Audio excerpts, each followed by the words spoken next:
Je trouve qu'il y a beaucoup de pauvreté. Il y en a de plus en plus à Montréal. C'est quelque chose qui me touche beaucoup, qui m'affecte.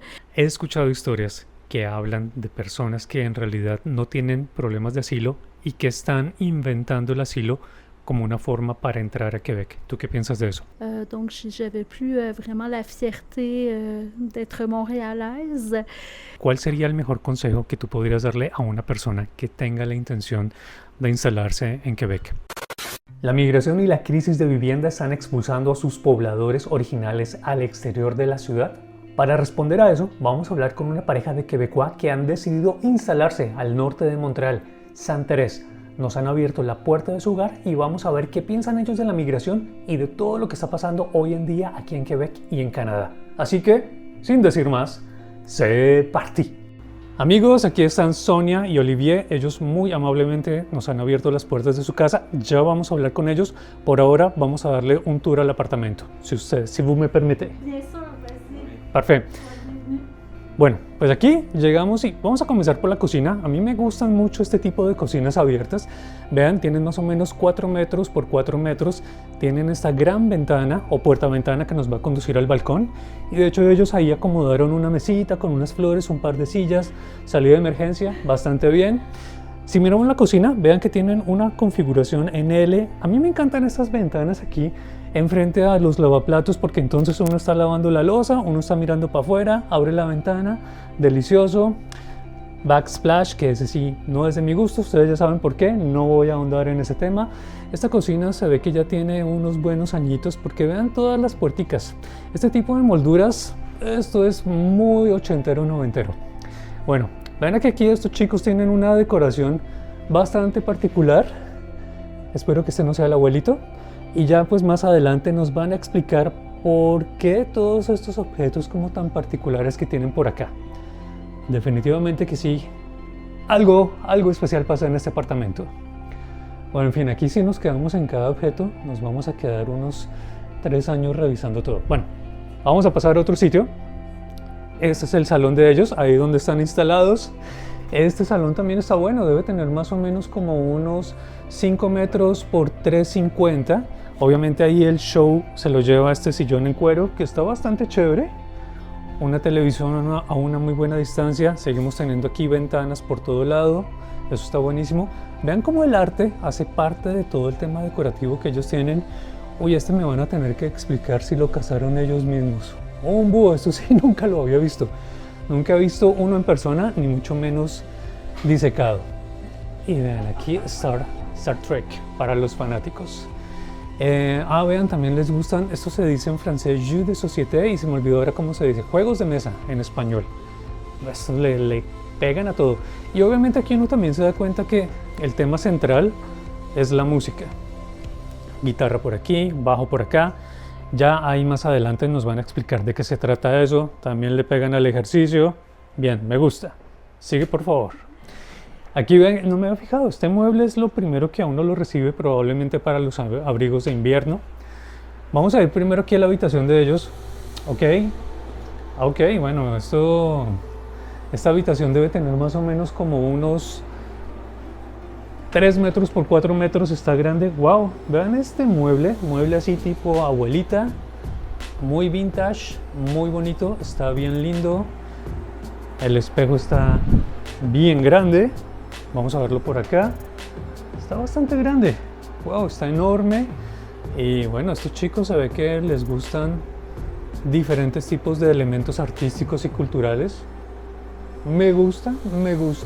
Ahí vean, por allá tienen otro búho, pero va a tocar preguntarles cuál es la manía con los búhos porque tienen hartos. Bueno, a ellos les gusta de todo por lo visto. Tiene ahí un pequeño closet, pero bueno, con este mueble creo que compensa bastante bien. Esta obra de arte sospecho que fue hecho por Sonia, pero ya le vamos a pedir explicaciones al respecto.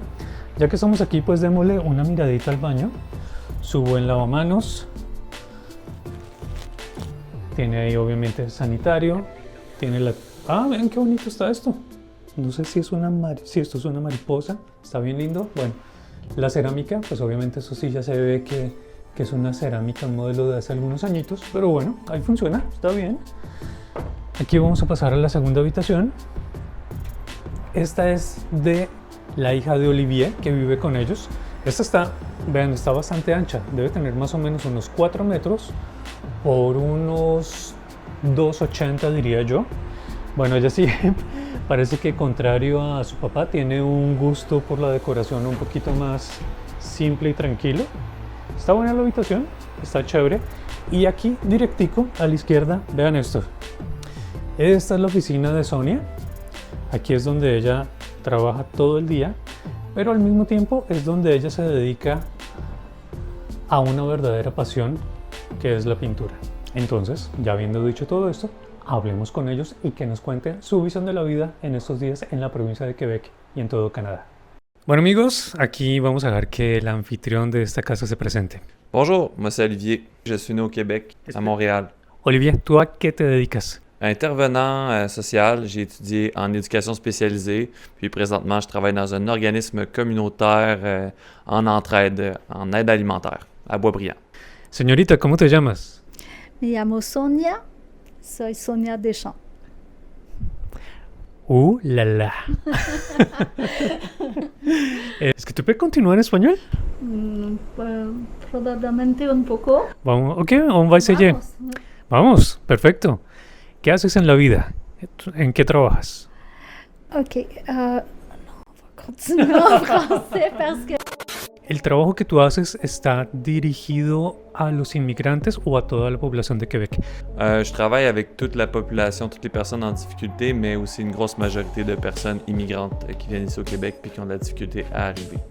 Pero obviamente tú también tienes otra actividad paralela que es la música. Oui, je fais de la musique depuis toujours. Je suis né dans une famille musicienne, puis c'est ça, je pratique toutes sortes d'instruments.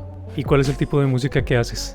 Surtout du métal, mais aussi toutes sortes d'autres musiques, du blues, du funk, du rock and roll. ¿Has encontrado prejuicios con relación a eso? Actuellement, comme travail, je fais de l'assistance médicale à distance. En fait, je m'occupe principalement de faire des rapports médicaux d'évolution. Et puis, je fais également de la facturation. Et sinon, ça, c'est ce que je fais comme travail. Sinon, j'écris de la poésie, je dessine et je peins. De pronto tú has encontrado que cuando le comentas a la gente lo que haces, teniendo en cuenta tu estilo personal más tu estilo de música, ¿has encontrado prejuicios con relación a eso?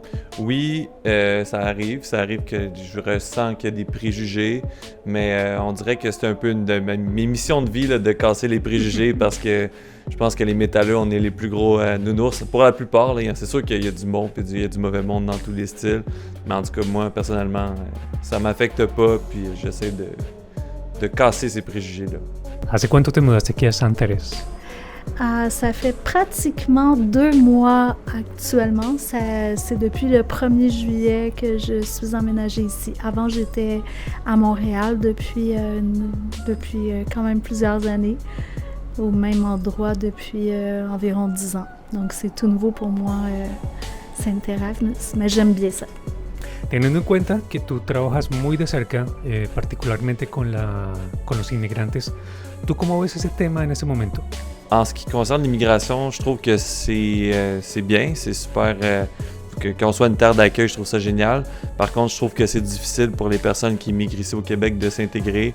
Puis je trouve que ce qui est le plus important, c'est d'apprendre la langue, de ne pas hésiter à entrer en contact avec des personnes qui habitent ici puis qui peuvent aussi vous faire vivre leur culture, comme vous pouvez aussi partager notre culture, votre culture à nous.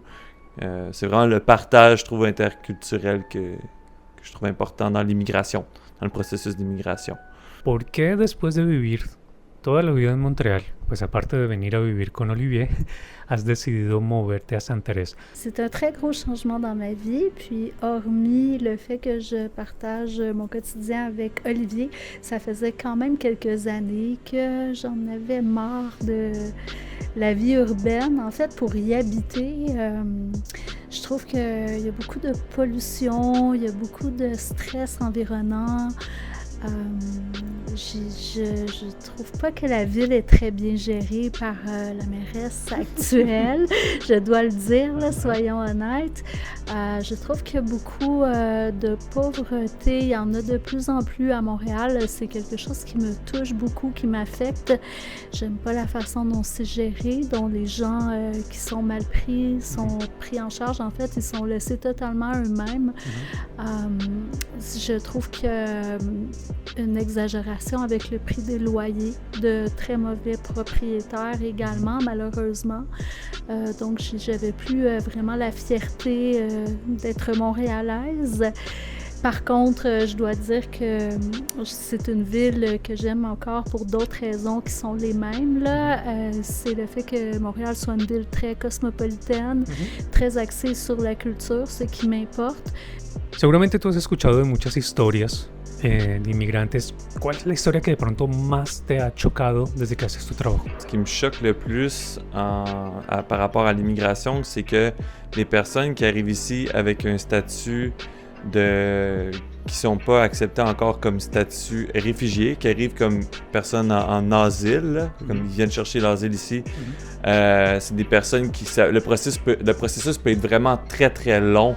Puis c'est dur d'arriver quand t'as pas d'argent, pas de revenus, puis ils peuvent pas nécessairement recevoir les services ici au Québec quand ils n'ont pas le statut de réfugié. Puis c'est ça que je trouve le plus dommage en fait. Okay. Le manque d'aide pour ces personnes-là qui sont entre deux, qui sont en attente, qui sont pas résidents permanents, qui n'ont pas justement de statut de réfugié. C'est ça que je trouve vraiment triste en fait. ¿Eso quiere decir que de pronto el gobierno no hace lo suficiente para recibir a estas personas? Ça dépend. En fait, je trouve que c'est des choses qui sont c'est des règles gouvernementales qui sont préétablies. Moi, je trouve qu'ils devraient en faire plus pour les personnes qui viennent chercher asile ici, puis de s'activer aussi, puis que les processus soient moins longs, puis que l'aide soit plus accessible pour ces personnes-là. Según tu experiencia, ¿cuál sería el mejor consejo que tú podrías darle a una persona que tenga la intención de instalarse en Québec? On partit de la décision de déménager, théoriquement, c'était les prix, l'espace. Avant, tu avais quoi comme appartement? Quelle superficie et tu payais combien? Et où était placé? En fait, avant, j'habitais dans un 4,5 dans le quartier résidentiel de Hansik, qui était quand même un bon quartier il y a quelques années. Malheureusement, les choses ont changé. Il n'y a plus tellement de bons quartiers à Montréal. Le prix que je payais était rendu, je pense, 985, quelque chose comme ça. Rien d'inclus pour à peu près 900 pieds carrés de superficie. On n'est pas ici, Olivier et moi, par contre, pour sauver des sous. On n'en sauve pas vraiment. C'était plus parce qu'on voulait vraiment être ensemble. Là. C'est pas, ça nous revient sensiblement au même. C'est sûr qu'à la longue, en partageant les petits comptes et tout, ça peut revenir peut-être un peu moins cher, là, mais on n'est pas, c'est pas un point que ça en vale littéralement la peine. C'était vraiment pour le besoin d'être ensemble et de s'éloigner de la ville, d'avoir une vie plus saine aussi. Là. Ouais. Y en ese apartamento, ¿cuánto pagas y qué área tiene y qué incluye? On paye 1950, donc c'est sûr que les loyers ont beaucoup augmenté depuis le temps, dans les dernières années, après la COVID. Oui. Puis pour faire une histoire courte, il y a quelques années, avant la COVID, j'avais le même type de logement qu'ici en ce moment. Je payais 875. Puis j'avais une cour avec un cabanon, puis c'était un 5,5 sur 2 étages. Wow. He escuchado historias que hablan de personas que en realidad no tienen problemas de asilo y que están inventando el asilo como una forma para entrar a Québec. ¿Tú qué piensas de eso? C'est une bonne question. En fait, moi, dans mon rôle d'intervenant, je suis pas là pour vérifier si les gens ils viennent ici avec une vraie raison ou pas. Mais je pense que si les gens quittent leur pays pour venir ici, c'est qu'ils ont besoin, puis parce qu'ils ont le désir d'être Canadiens, de venir, d'avoir la résidence ici au Canada. Fait que les raisons soient fausses ou pas, moi, je ne jugerai pas. Je pense que toutes les raisons sont bonnes pour venir dans un pays avec peut-être des meilleures conditions, que ce soit juste parce que les conditions sont meilleures que dans leur pays, même si c'est pas parce qu'ils sont en danger ou peu importe. Je trouve que c'est des raisons assez valables. Absolutamente de acuerdo con él. Merci. Plaisir. Hace un momento estábamos hablando del trabajo de Olivier, lo que él hace, cómo trabaja con personas de pronto no favorecidas aquí en Montreal, también con los inmigrantes. ¿Qué opinas del trabajo que él hace y qué crees que se podría mejorar? Bon, je suis fière de la personne avec laquelle je partage ma vie parce que je considère qu'il fait un métier noble, il aide les gens, il y a une belle ouverture sur les autres cultures. En fait, je trouve qu'il y a encore beaucoup de fermeture par rapport aux autres cultures, malheureusement, au Québec. Donc, faire de temps en temps des journées culturelles, entre autres, là, c'est comme on fait au travail d'Olivier, c'est une très bonne idée, en fait, pour ouvrir certains esprits un peu plus clos, puis c'est ça, augmenter, en fait, là, la visibilité, la compréhension, l'empathie aussi, là, vraiment avoir, tu sais, comprendre que la réalité de quelqu'un qui a vécu totalement autre chose qui arrive ici, c'est important de bien les accueillir, tu sais, pas juste d'un point de vue superficiel. Là, c'est vraiment de sentir dans le quotidien des gens qui font partie de la famille, là, de la famille québécoise, en fait. Donc voilà, moi, c'est au niveau de la sensibilisation là, que je trouve qu'il y a encore un travail à faire. C'est ce qui me vient à l'esprit. Me encanta lo que acabas de decir. Hablando de eso, las personas con las que trabajas, ¿qué tanto te hablan de ese tema, del tema de los alquileres? Toutes les personnes qui viennent nous voir habituellement, ils le disent, c'est que les loyers coûtent vraiment cher. C'est rendu difficile d'arriver là, surtout avec les personnes qui sont sur l'aide sociale. Il y a des personnes qui viennent ici avec un statut de réfugié, puis ils ont droit à l'aide sociale, mais même avec l'aide sociale, c'est dur, vraiment, parce qu'ils reçoivent environ 875 s'ils n'ont pas d'enfants et qui n'ont pas d'allocation familiale par personne. Puis c'est vraiment pas grand-chose avec le prix des loyers. Si on considère qu'une personne seule, un logement ça peut être un 2,5 ou un petit appartement, mais quand tu as une famille, il faut que tu aies une chambre pour chaque enfant, puis tout. C'est rendu fou avec le prix de la nourriture, avec le prix aussi. Tout a augmenté, même les voitures. Le monde, il paye pour des voitures avec des prix assez exorbitants. Tout est cher. Fait que oui, j'en entends beaucoup parler malheureusement. Oigan, ¿no les parece que ella habla realmente con una elegancia increíble? Yo me siento aquí como hablando con la realeza. Merci beaucoup, Carlos, toi aussi. Merci. Según tu experiencia, ¿cuál sería el mejor consejo que tú pudieras darle a una persona que tenga la intención de instalarse en Québec? Premièrement, préparez vraiment bien votre arrivée au Québec, au Canada. S'assurer d'avoir un bon fonds.